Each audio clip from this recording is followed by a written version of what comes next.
हा प्रश्न rotational dynamics या चॅप्टरवर सीईटी 2020, 2023, 2024 ला विचारलाय. A thin uniform rod of length small L and mass small M is swinging freely about a horizontal axis passing through its end with maximum angular speed omega.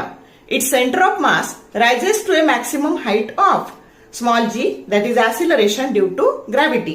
Option A, L omega by 6g, B, L square omega square by 2g, C, L square omega square by 6g and D, L square omega square by 3g.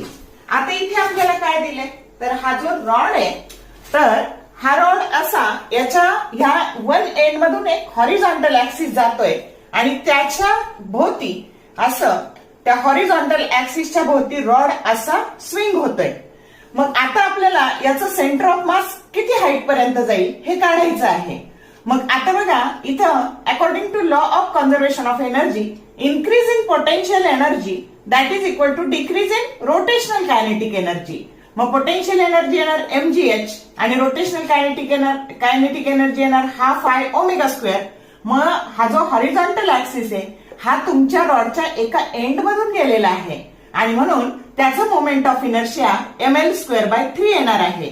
मग हे m आणि हे m cancel झालं, h काढायचंय म्हणून हे जी इकडे transfer झालं, 3 2 जा 6 झालं आणि म्हणून सेंटर ऑफ मास किती हाईट पर्यंत राईज होईल तर h that is equal to L square omega square by 6g, जो करेक्ट ऑप्शन सी आहे.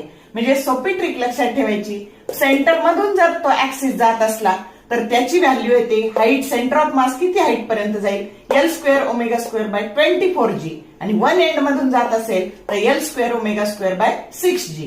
समजलं का? शॉर्ट व्हिडिओ आवडले लाईक करा, शेअर करा, कमेंट करा.